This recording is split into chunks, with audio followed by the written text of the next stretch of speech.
motivation or get the claps, hand claps, and they're excited about it, but they didn't make any money or didn't make any connections or create or build their list. The same thing happens with a lot of people when they write their books. They don't make an offer to continue the conversation after the reader has finished the book. So what that looks like is you set somebody else up for a sale.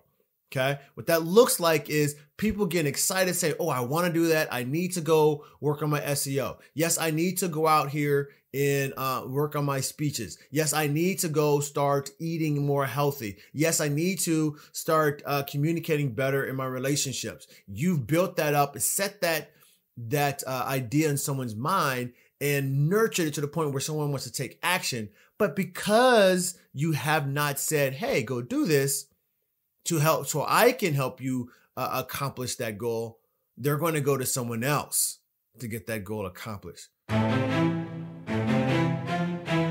Thought Fortunes Podcast, episode number 26, 10 takeaways from the Master Storyteller Academy. Welcome to another episode of the Thought Fortunes Podcast. I am your host, D. Orlando Fortune. This is the show about business and authors. With the growing demand for information, entrepreneurs must learn how to turn their ideas into words on a page that bring in cash and share a unique message.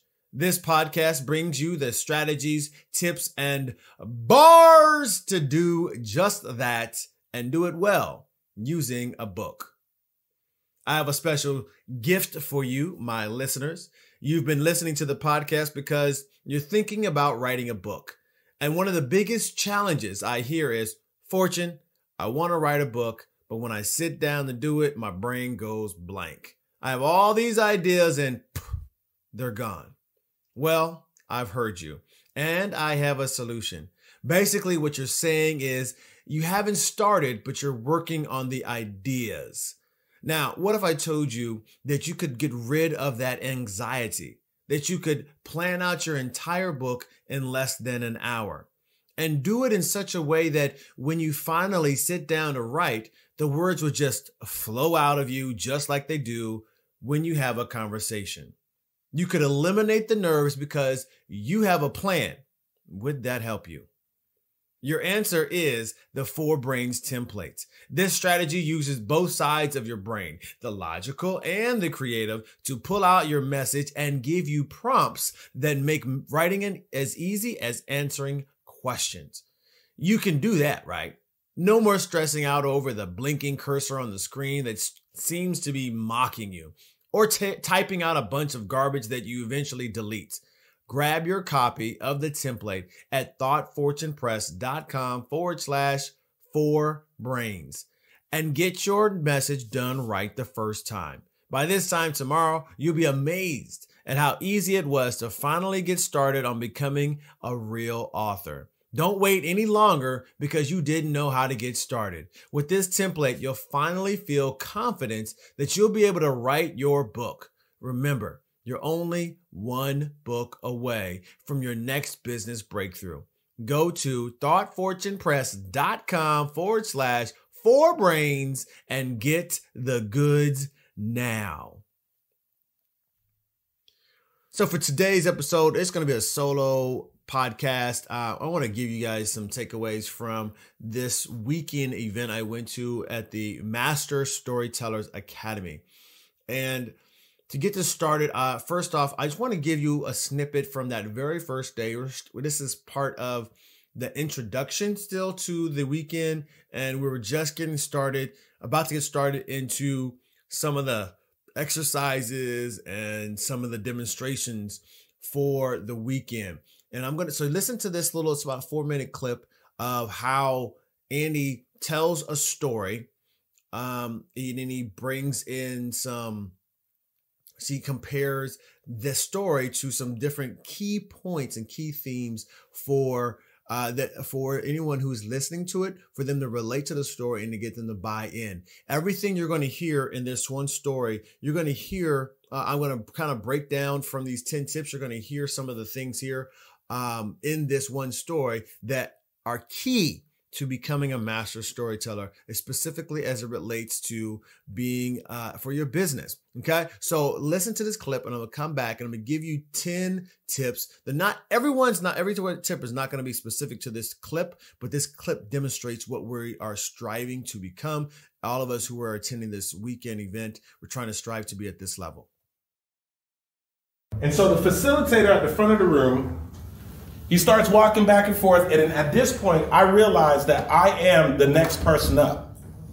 So I make my way over to the bathroom. I'm hiding out. I'm thinking like, okay, I grew up in the suburbs. I was a straight A student. I got my first car when I was 16. Things were really, really good. I graduated summa cum laude. I got an accounting degree. Man, I had a rough life, man. So I'm freaking out because I'm supposed to be the next one up, right? And so I'm hiding out, and then my friend starts coming knocking on the door. She's like, Andy, come on. I'm like, Andy's not in here. She's like, stop it, you're so stupid. I know that's you, right?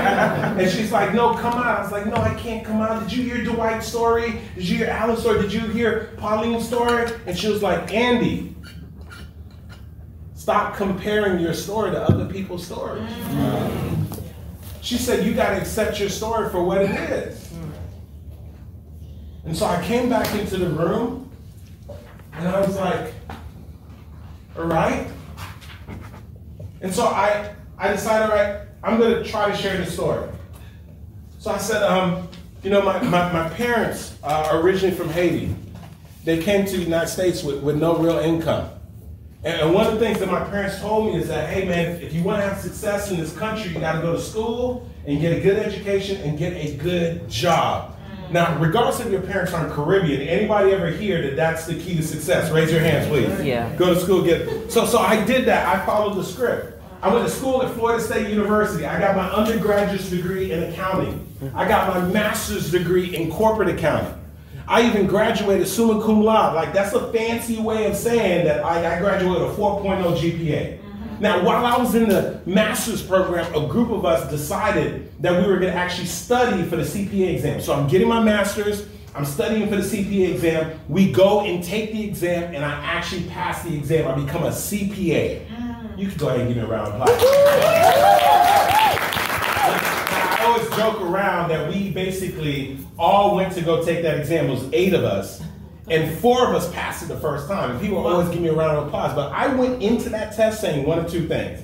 I was going to either pass it the first time, or I was going to have the story about how I tried to pass it and I never was going to take it again. It was a 16-hour exam. And so here I am. I got my CPA license. I landed a job with one of the big 4 public accounting firms, a company by the name of PricewaterhouseCoopers. Right? And so here I am. I'm working with this amazing company. Every reason to do well, and with the most intelligent people, with the best benefits, all things going on, and yet and still, here I am after working with them for a little while, my life is starting to follow a basic routine. Ty, I'm waking up every day to the sound of an alarm clock. I'm getting into my car, I'm fighting through traffic to get to a job in which something inside me was saying, Andy, there has got to be more than this. That's right. And while I was saying it, I heard some people say, And I was like, okay. Let me ask them a question. I said, well, how many of you have ever been at a place in your life where you said there has got to be more than this? Raise your hands, please. And I realized, like, whoa. Here's this general theme that wasn't because I was strung out on drugs. It wasn't because I had all these crazy things happening. Just the everyday theme of pursuing a goal and a dream and getting there and coming to the realization that there's got to be something more than this. Everybody with me on that? Yes or yes? Yes. All right. So that was an awesome clip, right? I guess one thing you had to know was that I guess I should have told you beforehand, but there was 2 more speakers in front of Andy in that situation Andy was talking about. The one guy was named Dwight, and it wasn't me. Another guy named Dwight who was a drug addict and ended up coming back home, and his family welcomed him in after he just ruined all types of stuff. The second one was a woman who was born with no arms, no legs, but she still was handling business. She could drive. She had excellent penmanship, and she types faster than the average person. Like, there's so much she's doing. And so Andy was kind of afraid about going into do his talk. Okay, so should give that a little bit of context beforehand, but you have it now. It helps either way. All right, so that was awesome. I want to give you some of my other ideas, because that's kind of setting the stage for what we're looking for in the weekend. But there's some things that he did in the weekend that I want to draw attention to, and some ideas that he brought in. But then also I want to give you just about 3 or 4 of these tips, or are specifically going to be about storytelling. But the rest of it wraps around the idea, the mindset, and so forth of storytelling, and some key concepts that we're going to need, and why storytelling is so important. And of course, I know we're talking about books on this show. However, storytelling is a key component of writing great books, and being able to speak from the stage and tell these stories and interweave these anecdotes, interweave the nuggets, the bars, if you will, for while you're on stage, will help you when you start talking out your book. You're going to have it already as part of what you do. And so you're naturally going to be writing more persuasive chapters because of the storytelling and the messages and so forth that are already embedded in your stories as you step in and out of the story, telling the messages and elaborating on them, or unpacking those stories, if you will. That is going to be awesome. So let's start off with number 1, and that is to have a manifesto. The idea here is about being a thought leader. When you have a manifesto, it is a document that people, your followers, will ascribe to. They're going to want to sit, they're going to want to do these things on this manifesto. They're going to live up to these ideals, live up to these principles, and they try to incorporate them into their very being, to who they are. So we constantly read the Master Storyteller manifesto all over the weekend. Before each break, we'd pick it up and we would read it. And the idea again here is to have your people rally behind a central set of beliefs. And as they rally behind that central set of beliefs, now it becomes easier for you to talk to them and lead them, because they've already bought into some principles and a way of doing business, a way of doing their health, a way of whatever it is that you are training or teaching or coaching on. When you do that now with this manifesto and they bought into it, things become much easier. And now they also know how to share certain beliefs, right? People know how to identify with you and what you believe in because of this manifesto. They've read it and they say, all right, I can get in with these core beliefs. I'm one of your people. They can self-identify and continue to follow you. Number 2, there are 5 stories that create a 6-figure and they create 6 figures each. You know, each of these stories will create an extra 6 figures in your business. Okay. Now I'm not going to break down how to do each one of them. I'm just going to give you those 5 R. The first one is the stories that connect. Now, Andy breaks them down as part of an acronym called SOLVE. I'm just going to give you, I'm not going to give away his intellectual property. So I'm just going to tell you what each of the 5 stories are, right? So the first one is to connect. You need to have stories that help you connect with your listener. And of course that translates to your reader, of course, with in your book. But you need to have a story that allows them to hear your story, put themselves in your story, and say that what you learn in a story is something that I can use too. And because you say they identify with that core message, they are saying, I am willing to listen to you. The second story are stories about buying. Okay. These are stories that are helping people to understand why they should buy. And you're connecting with them, not only on an emotional impact, but on a logical impact, right? So that people, of course, people buy emotionally, and then they reason their purchases with logic. So you need to have a story that helps people to understand why they should buy what it is you have. And that doesn't mean necessarily that you're telling some testimonial, although it could be. It could be something as simple as, if you're selling coaching, then you talk about how coaching, and maybe tell a story about your coaching, your first time getting a coach, and how that impacted your business or your life. And now people have buy into like, wow, coaching did that for you. Now, when you go to offer your coaching at the end of your sale or whatnot, or end of your book, they're more apt to buy into doing that because they saw how it impacted you through your story. Okay. Just an example. The third story is a content stories. Now, what content stories, we're talking about stories revolving around or supplementing your core messages. Okay. So this is like the steps in your process. This may be some of your core philosophies that you're trying to explain. You need to have stories that help support each of your main points in your content. Okay, that you're trying to deliver to your audience. Now, most of you are going to have, most people are going to have a 3 to 7 steps or something like that. Those may be your core content. So what you want to do is have a story for each piece of those, each piece of content that you're going to share, each step in the process, something that helps explain that story, to bring it out, the truth of that story, and help people buy into using and implementing that step in their life or that philosophy in their life. Okay. The fourth story is a buy-in for the big idea story. So this is similar to what you heard in Andy's story here, is that the big idea is that you got to go tell your story, period. Point blank, regardless of what in the story that you're listening to here today. I'll make sure we clear. The story you heard here today is that there's going to come a moment where you may hear another story that you're like, I don't know if my story is as good as that story. And that doesn't even matter. The point of it is your story is supposed to impact certain people. And so you're going to go and tell your story anyway. That was the big idea for that story that you heard at the beginning of this podcast. So whatever it is that your big idea is, have a story. And this may be similar to your signature story, but more than likely it's a little different, because your signature story helps people connect to you. But now we're talking about your big idea from that signature story. How do you help people buy into your main idea?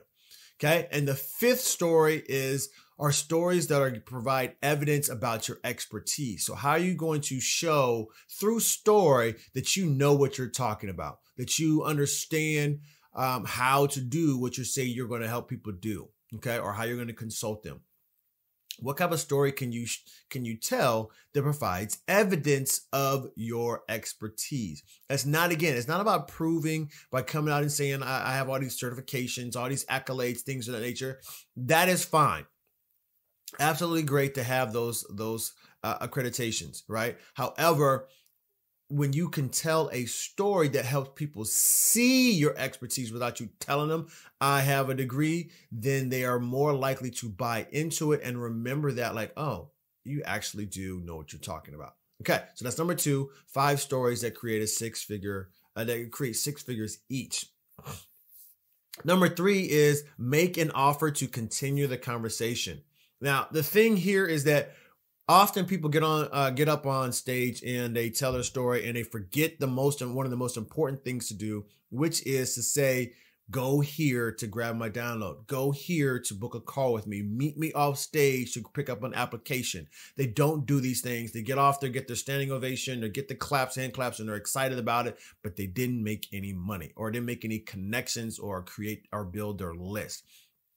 The same thing happens with a lot of people when they write their books. They don't make an offer to continue the conversation after the reader has finished the book. So what that looks like is you set somebody else up for a sale.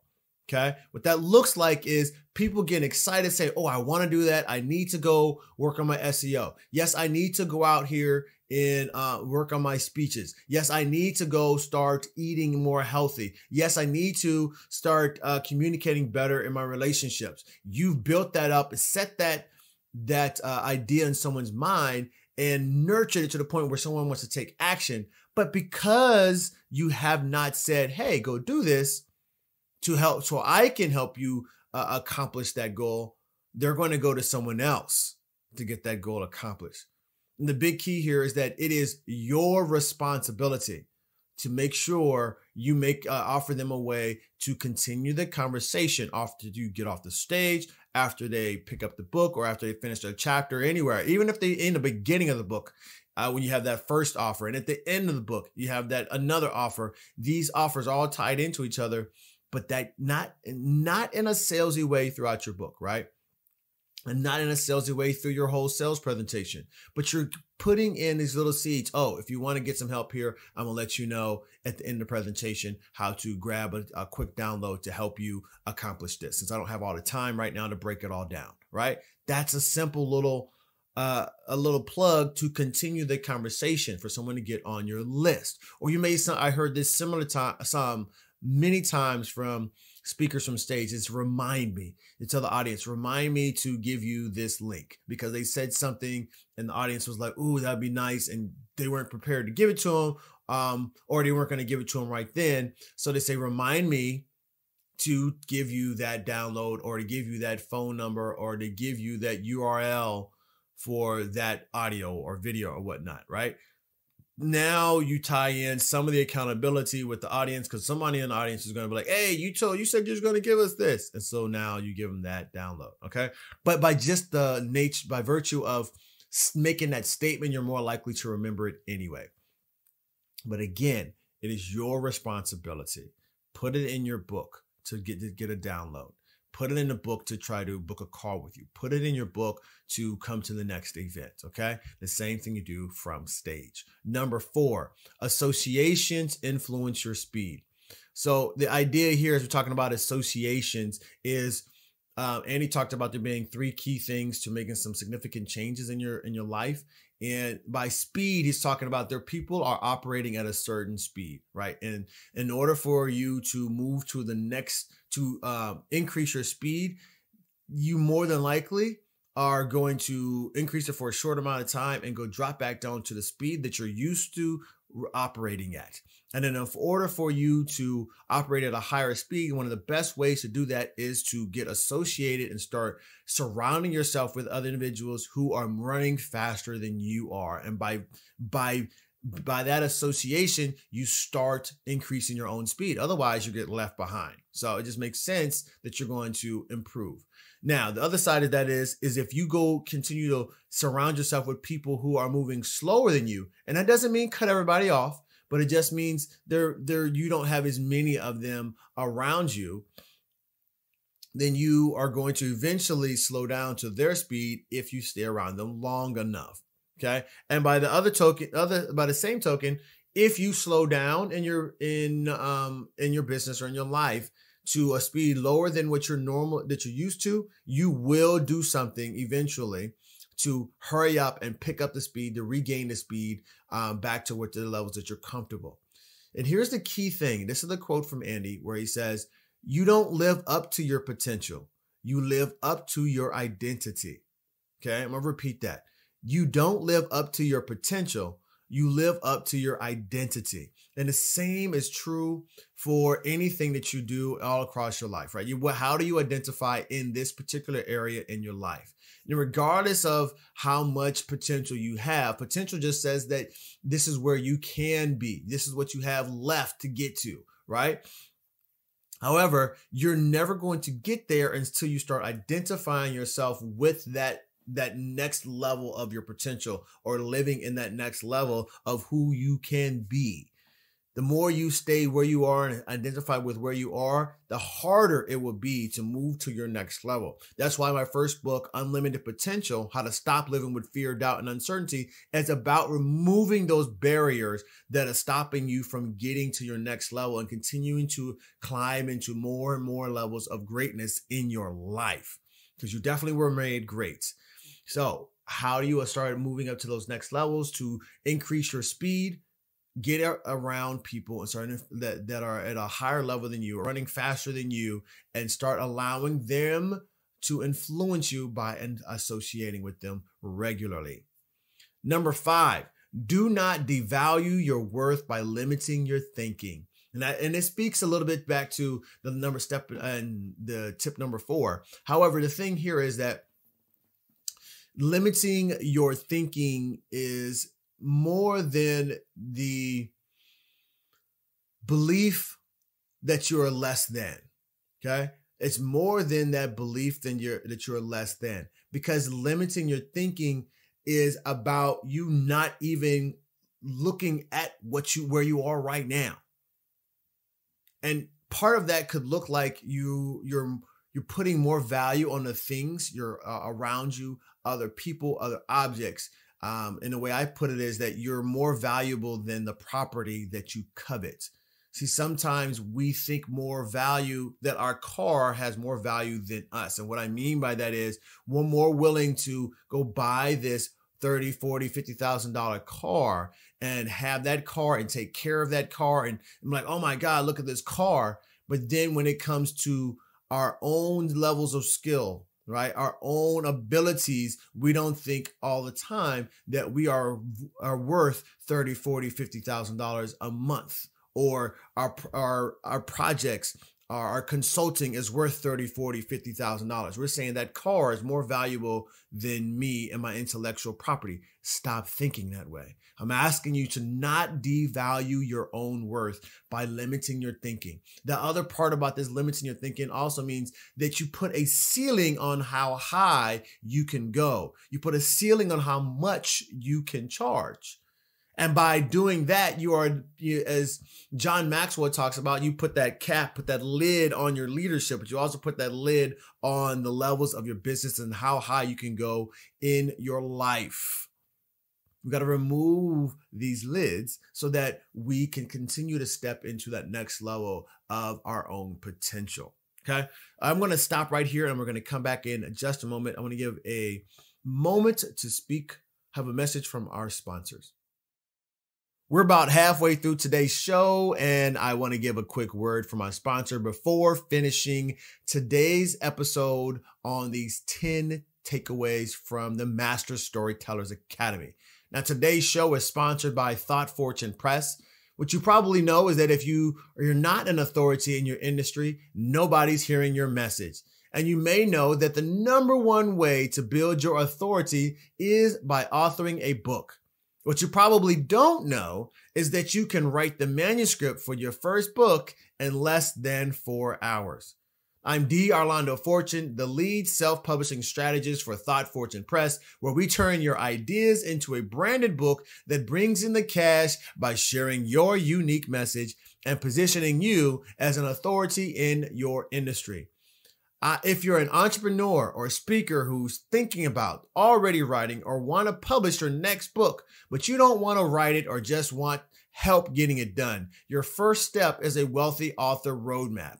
Now, this is a call to help us get to the heart of what you do for your customers. And together, we'll determine how a book will help you establish more credibility in your customers' minds and make a bigger impact in their lives, while also, of course, increasing your revenues. During the call, we'll walk through designing your book's outline and its content and create a publishing timeline that fits your goals, even if that means getting it done in as little as 90 days. What makes us different is that we know a book is only the first step into your world. Not only do we help you write the book, but we work with you on creating a signature suite of products, all from your book's one outline. We do all of this using the 5 phrases of our proprietary system, the Signature Book Formula. To get started on your personalized wealthy author roadmap, go to thoughtfortunepress.com and click the gold Start Here button at the top of the page. Remember, you're only one book away. Let us at Thought Fortune Press guide you to becoming an author. Go to thoughtfortunepress.com today. Okay, y'all. That's been cool, and thanks for listening to our sponsors. Now let's get back to the tips. We're gonna pick up with number 6, and probably go a little bit faster here. We're getting a little long in the podcast here as far as what I like to do for the solo shows. So let's go ahead and pick it up a little bit, and we'll get into a few of the things to help you with your storytelling, some ideas there. So number 6, tell your story again. Over and over and over. That was like a thing that we kept happening over and over and over for the weekend. You have to be there to experience that. And I definitely want you to have that experience. So if you're thinking about that already, just from the things we've already talked about, this is a great point for me, spot for me to go ahead and plug in Andy's event. This is the Master Storytellers event. And the next event is going to be in June. And you can grab your own tickets or apply to be part of this event in June by going to DRlandoFortune.com/MSA, as in Master Storyteller Academy, MSA. Again, DRlandoFortune.com/MSA. And y'all, this is a great event. And I'm just giving y'all 10 tips here today from what I learned, but there is so much more and things I'm not going to unpack here because, you need to go to the event in order for you to get them. But I hope what I'm giving you today at least helps you understand how powerful it can be once you get in these types of environments and start learning from someone who's mastered a skill on how to master the skill for yourself, and not only walk away with some new connections from people from different parts of the world, at least from the different parts of the United States, at least, that you can also fill some gaps in your business or some people that you may need to start partnering with that are going to be in that room right there, along with being able to work on your signature story. You see, the Master Storyteller Academy this weekend is about really focusing in on one story and getting it down cold so that you walk away from the event knowing exactly what your story needs to sound like and exactly what to work on so you can continue to improve it over the course of your life. So you're telling it again, as in step 6 here, tell your story over and over and over. See, the idea here is that influence is a result of saying the same thing to more people. And one of the best ways of doing that is understanding your story beautifully and telling it with the right amount of impact. You can learn how to do that at the Master Storytellers Academy. Again, DRlandoFortune.com/MSA. That is my affiliate link, just to be completely transparent there. That is my affiliate link, but it's not about necessarily me getting paid. It's about you getting your message better. And then of course, coming back and saying, all right, I know my message, Fortune, let's start working on my book now that I know how to tell a better story. Okay. I love to hear that from you.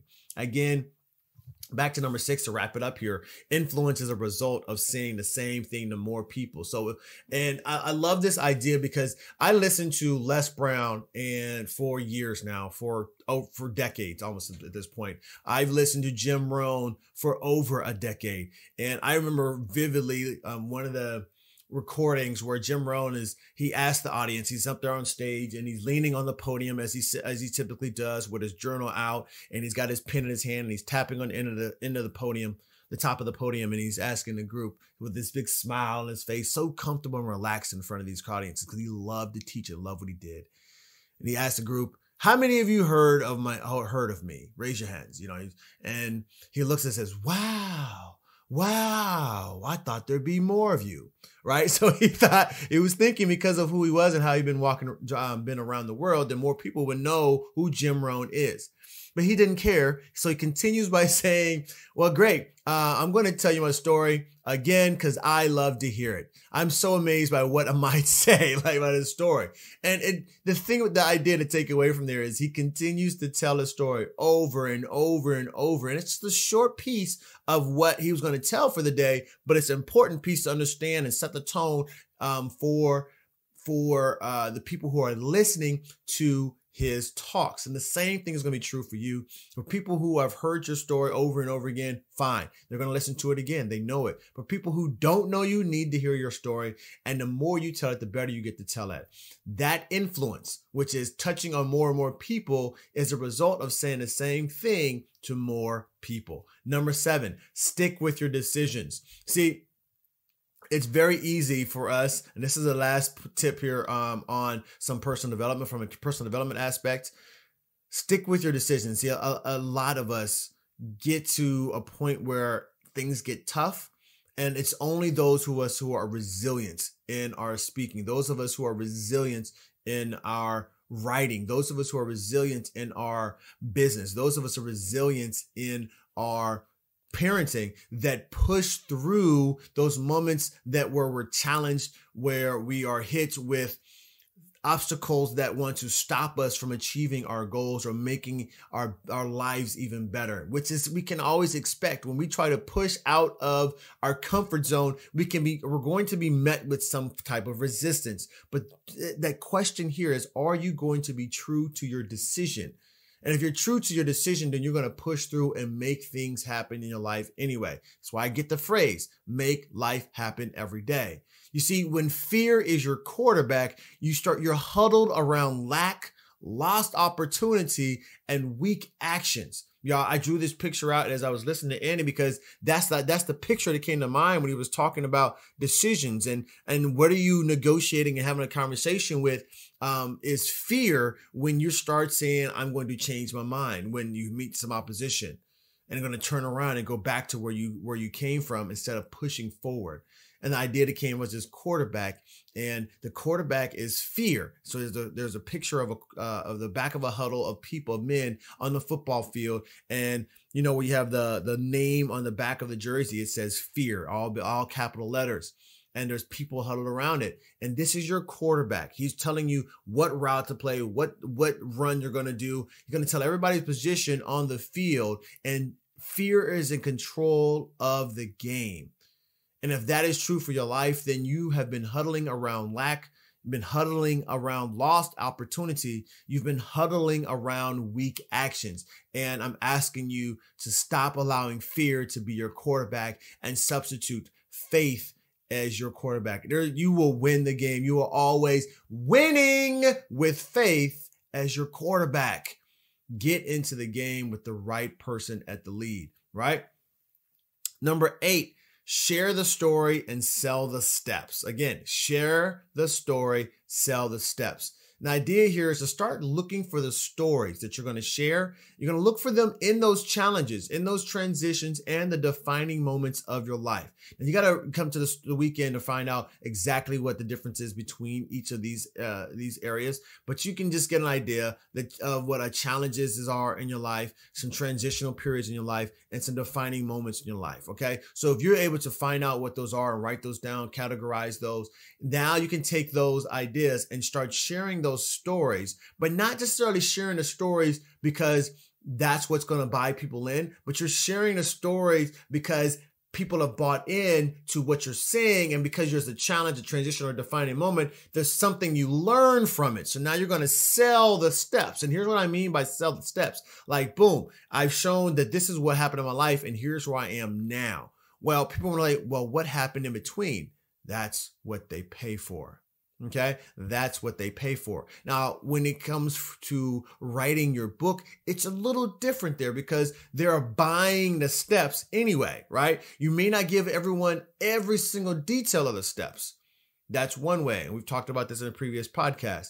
But there's other side of that is you give them all the detailed explanation of the steps. So you don't want to be in that middle ground where people feel like they can just go do it, right? You either give them enough for them like, all right, I think I know what I need to do. I need your help, or I'm going to go Google some more steps. Or you give them all the details to the point where they're like, I think I got too much to do. I need some help figuring all this stuff out, right? Not that middle ground. Okay, so you give them the challenge and your success, what you've done of it, and now they want to know the steps, and that's what you're selling them from the stage or in the book. Okay. Number 9, share the details even though they don't sell. Okay. The point here is that when we start, people are going to be enrolled, as you heard Andy say in that opening clip, that people get enrolled from those universal themes. These are things that everyone can relate to because they're universal. Okay. So share the details, because the details are what's going to create some other emotional factors that people are going to want to buy. They put them into a state that they want to do something. They're going to get energized and motivated and inspired by the details of your story. But those details of the situation are not what's going to sell the product or your services. What sells your product and services are the universal themes that they can see, like, oh, I may not have been in the exact same situation based on the details you have now that I can see it so clearly, but I understand what you learned from that. And that's what I want. What did you learn, and how can I apply that in my life? Okay. Number 10 is polarity creates drama. Polarity creates drama. And in the way to create the drama, which are the details we talked about in the previous step, in step 9, is to use emotions, use senses, and use opposites. The idea here is to create, again, enough of this up and down, to and fro, highs and lows, that people are on this emotional roller coaster and they're getting bought in because the senses that the sensory experiences you're talking about, what you smelled, you saw, you felt, what you're feeling on the inside, what you were thinking, all of these things back and forth all together create a lot of polarity, and the up and down create the drama, and people get invested into the story, and it delivers an impact like none other. And that's what you want, to remember that story that made them feel some type of way, because that's when they say, what do you have for me? Again, these are just 10 takeaways from the weekend, y'all. The details of how to implement and how to organize these things in your life are when you go to the event, do the Master Storytellers Academy. Again, you can go grab your application at DRlandoFortune.com/MSA. All right, y'all. With that being said, let me wrap this up.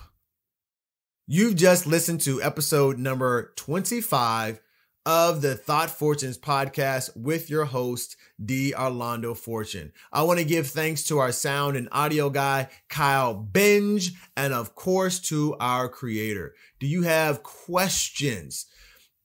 You can email them to fortune@thoughtfortunepress.com. And if you want to turn your ideas into a branded book that books more speaking engagements and generates more leads, head on over to thoughtfortunepress.com/4brains and grab a copy of the 4 Brains template and map out your book. It's so easy, y'all. You'll wonder why everyone hasn't written a book.